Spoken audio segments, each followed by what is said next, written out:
Doctor صاحب جمشید دستے صاحب کو بھی آپ جانتے ہیں ان کو بھی ڈی سیٹ کیا گیا اور فوری طور پہ ان کی نشست پہ ضمنی الیکشن بھی اناؤنس ہو گیا، لیکن ہائی کورٹ نے عارضی طور پہ ان کو ریلیف دیا اور شیڈول الیکشن کا معطل کر دیا الیکشن کمیشن نے۔ تو یہ جو باقی لوگ جن کو نااہل کیا گیا ہے اور ان کی سزائیں ابھی ہائی کورٹ سے جا کے معطل ہو سکتی ہیں، فوری طور پہ پارٹی کیوں نہیں ان کو چیلنج کر رہی ان سزاؤں کو؟ جی نہیں، ایسے نہیں ہے۔ ہم نے بالکل اس کے اوپر ساری ورکنگ کی ہوئی ہے۔ 5 اگست کی کال تھی، کافی ہماری لیڈرشپ یہاں پر بھی مصروف تھی۔ انشاءاللہ آج کے بعد ہم فوراً ہائی کورٹ میں جائیں گے اور ہم اس کا سد باب کریں گے۔ ہم پشاور ہائی کورٹ سے بھی رہنمائی لیں گے۔ ہم چاہتے ہیں کہ چیف جسٹس آف پاکستان اس واقعے کا نوٹس لیں۔ دیکھیں، یہ انتہائی افسوسناک بات ہے کہ ایک جو شخص الیکشن لڑتا ہے وہ لاکھوں ووٹ لے کر آتے ہیں، وہ اس کی فیملی ہوتی ہے، اس کی ایک پرسنل کریڈیبلٹی ہوتی ہے، ان کو داغدار کر دینا، اس طرح ان سے ان کا پولیٹیکل رائٹ چھین لینا، میرا خیال ہے کہ یہ انتہائی جو ہے پاکستان کی جمہوریت کے لیے بہت خطرناک بات ہے۔ چیف جسٹس آف پاکستان سے میں ریکویسٹ کروں گا کہ وہ اس کے اوپر نوٹس لیں اور ہائی کورٹ کو تنبیہ کریں کہ ہمیں جسٹس پرووائڈ کریں، ان علاقوں میں الیکشن کرانا اور ہمارا رائٹ سنپ کرنا انتہائی افسوسناک ہے۔ اس سے پہلے جو ہے ہماری ریزرو سیٹس ہیں، ان کے اوپر آپ دیکھ لیں کہ کس طرح جو ہے وہ بندر بانٹ کی گئی ہے، اور یہ تو آپ ایک اس طرح پھر یہ ٹھیک ہے، پھر پاور شو جو ہے اس کو دبانے کے لیے آپ انتہائی ایسے اقدامات کر رہے ہیں، لیکن اس سے آپ کو حاصل کچھ نہیں ہونے لگا۔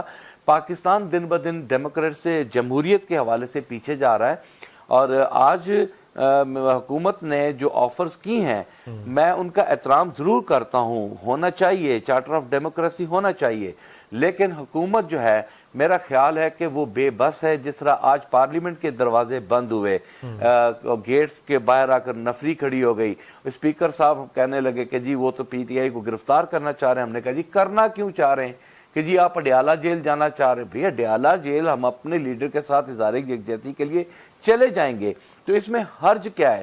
اور اس طرح اگر آ کے ایک ایس پی جو ہے وہ گیٹ بند کر دے اور وہ کہے کہ جی میں کسی رکن کو یہاں سے جانے نہیں دوں گا، تو میرا خیال ہے کہ اس سے بڑا جو ہے وہ مطلب کہ میرا خیال ہے کہ یہ جمہوریت کے منہ پہ کھلا تماچا ہے۔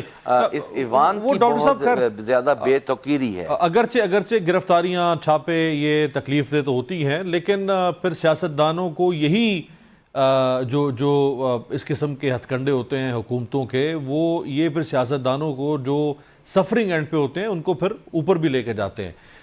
پاکستان میں آپ نے آج بھرپور پاور شو کر لیا، پاکستان سے باہر امریکہ، کینیڈا، یورپ، آسٹریلیا تک مختلف ممالک میں بھی آپ کی جو اوورسیز تنظیمیں ہیں وہ بھی گزشتہ 2-3 دن سے وہاں پہ اوورسیز پاکستانیوں کو باہر نکال سکی۔ اب یہ بظاہر تو آپ نے یہ ثابت کر دیا کہ ہاں ٹھیک ہے لوگ آپ کے ساتھ ہیں، عمران خان مقبول لیڈر ہیں، یہ بار بار آپ ثابت کر رہے ہیں۔ اب واٹ نیکسٹ؟ اس سے حاصل کیا ہوگا آگے؟ سر میں آپ کو ایک بات بتاؤں، آج جو نیشنل اسمبلی میں حکومتی اراکین کی طرف سے 26 آئینی ترمیم کے حوالے سے کہا کہ ہم آئیں ہمارے ساتھ بیٹھیں، ہم سے بات کریں، شہباز شریف صاحب نے کہا آئیں ہم سے بیٹھیں بات کریں۔ ہاں، پاکستان تحریک انصاف ایک پولیٹیکل جماعت ہے، یہ ڈائیلاگ پہ بلیو کرتی ہے۔ میں بڑے کھلے دل سے یہ بات کرنے میں اس پہ کوئی آر نہیں سمجھوں گا کہ پاکستان تحریک انصاف سے کی جانب سے اگر چارٹر آف ڈیموکریسی ہوتا ہے، اگر پاکستان میں کوئی پولیٹیکل ٹیمپریچر کو ڈاؤن کیا جا سکتا ہے، تو میرا خیال ہے کہ وہ ایک ہی بندے کے پاس طاقت ہے اور اس کا نام ہے عمران خان۔ وہ اڈیالہ جیل میں بیٹھے ہوئے ہیں۔ میں نہیں سمجھتا کہ عمران خان کے علاوہ پاکستان تحریک انصاف میں کوئی بھی شخص کوئی ایسا فیصلہ کرنے میں کامیاب ہوگا جو کہ میں سمجھتا ہوں کہ آج کل جیسے جمہوریت کی بات ہو رہی ہے، جیسے کہ جی اس ایوان کو آگے لے کر چلتے ہیں۔ میں سمجھتا ہوں کہ آج ہماری ایک کامیابی ہے کہ حکومت بات چیت پر آمادہ ہوئی ہے۔ یہ اپوزیشن کی کامیابی ہے، حکومت کی کامیابی نہیں ہے۔ اور میں سمجھتا ہوں کہ ہم پولیٹیکل لوگ ہیں، عمران خان صاحب سے رابطہ کیے بغیر کوئی فیصلہ نہیں ہو سکتا۔ یا تو گورنمنٹ یہ پاور شو کرے کہ وہ ہمیں اپنے لیڈرشپ سے ملنے دیتے ہیں، تو ٹھیک ہے، ہم برج کا کام کر سکتے ہیں، اور اگر وہ کہتے ہیں کہ جی ہم ملنے نہیں دیتے تو وہ خود رجوع کر لیں، چاہے اپنے سورسز سے کر لیں۔ الٹیمیٹ خان کے پاس جانا ہوگا، اب خان کے پاس کس طرح جانا ہے یہ حکومت فیصلہ کر لے۔ اس کے علاوہ پاکستان تحریک انصاف کا پاس کوئی اس کا حل نہیں ہے، اور ہماری سیٹیں 1 2 3 4 یہ قربان بھی ہو جائیں گی۔ ہمیں اپنے ورکرز میں جا کر ہمیں بیٹھنا کوئی معیوب بھی نہیں لگے گا، ہم سرخرو ہوں گے اپنے عوام کے سامنے۔ ہمیں بڑے بڑے لوگوں نے ووٹ دیے، اور جن حالات میں ہمیں لوگوں نے ووٹ دیے ہیں ہم ان کی قدر کرتے ہیں۔